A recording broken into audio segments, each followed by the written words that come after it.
좋아요와 구독 부탁드립니다. 알림 설정까지 해두시면 가장 빠르게 새로운 이야기를 받아보실 수 있어요. 오늘은 K리그 현장을 뒤흔든 아주 민감한 논란, 바로 신태용 전 울산 HD 감독의 폭행 폭언 의혹 논란에 대해 깊이 들어가 보겠습니다. 단순한 해명 수준이 아니라 서로 가장 아꼈던 제자라고 말하던 두 사람 사이에서 도대체 무슨 일이 벌어졌는지 오늘 이야기는 좀 길어질 거예요. 끝까지 함께 해주세요. 자, 사건의 중심에는 울산의 수비수 정승현이 있습니다. 시즌 마지막 경기, 모든 긴장이 풀린 그 순간 정승현은 취재진 앞에서 충격적인 말을 꺼내놓습니다. 신태용 감독에게 폭행을 당했습니다. 한 선수가 직접, 공개적으로 시즌 종료 직후 이런 발언을 한다는 건 보통 일이 아닙니다. 팀 내부에서 이미 오랫동안 고민했을 가능성이 크죠. 이 발언이 공개되자마자 축구계는 바로 술렁이기 시작했습니다. 그런데 하루 뒤 시상식장에 나타난 신태용 전 감독이 정면으로 반박합니다. 폭행이 있었다면 나는 감독 안 합니다.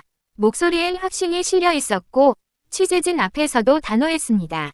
그런데 여기서 이야기의 감정선이 복잡해집니다. 신 전 감독은 정승현을 단순한 선수로 보지 않았습니다. 승현이는 2016 올림픽, 2018 월드컵을 함께 했던 동료이자 제자다. 가장 아끼던 제자였다. 두 사람의 인연은 거의 10년 가까이 이어져 왔고 서로 웃으며 좋은 추억을 공유해온 사이였다는 겁니다. 하지만 문제의 영상이 등장합니다. 울산 부임 당시 선수단 앞에서 정승현의 뺨을 치는 듯한 장면이 찍힌 영상. 이게 단순한 스킨십인지 아니면 폭행인지 보는 사람에 따라 다르게 느껴질 수 있는 장면이었죠.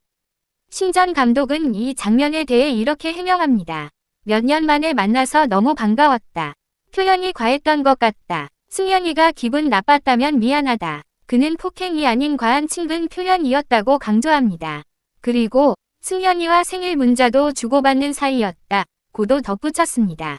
하지만 정승현의 주장은 다릅니다. 문제의 장면은 하나가 아니었다. 폭행과 폭언이 여러 차례 있었다. 그리고 그 때문에 선수단 전체가 괴로워했다고 말합니다.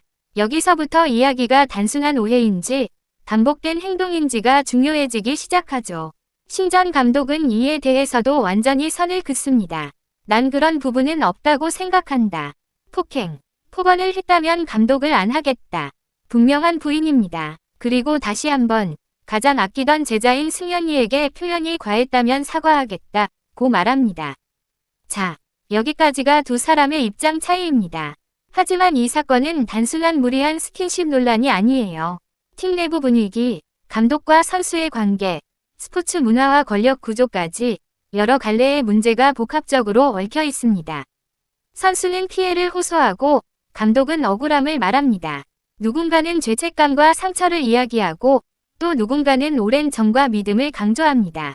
이런 상황에서 가장 조심해야 하는 건 어느 한쪽을 너무 빨리 단정하는 겁니다.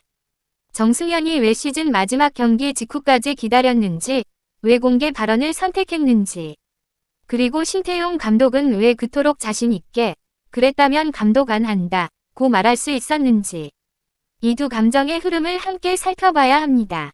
특히 중요한 건 두 사람이 과거에 정말로 굳은 신뢰를 나눴던 사이였다는 점이에요. 그렇기 때문에 이번 논란이 더 충격적으로 느껴지는 겁니다.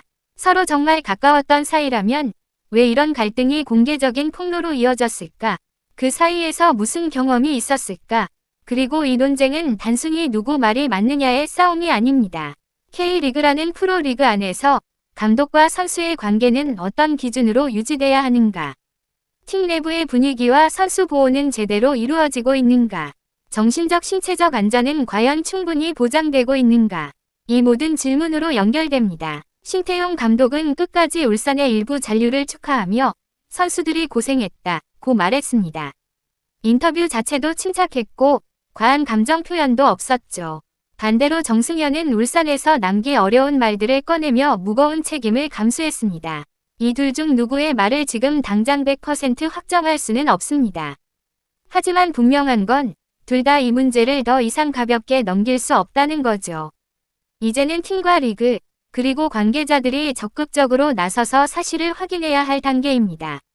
어쩌면 이번 논란은 한국 축구가 앞으로 나아갈 방향을 되돌아보게 만드는 중요한 계기일지도 모릅니다. 감독의 권위, 선수의 존중, 팀의 문화, 소통 방식, 내부 갈등 처리 과정. 모든 게 다시 점검될 필요가 있어요. 끝으로 여러분은 어떻게 보시나요? 정승현의 용기 있는 발언에 공감하시나요? 아니면 신태용 감독의 해명이 더 설득력 있게 들리나요? 여러분의 의견도 진지하게 궁금합니다. 오늘 이야기 조금 길고 무거웠지만 끝까지 함께 해주셔서 감사합니다. 계속해서 이 사안의 흐름을 지켜보고 추가 소식이 나오면 바로 전해드릴게요.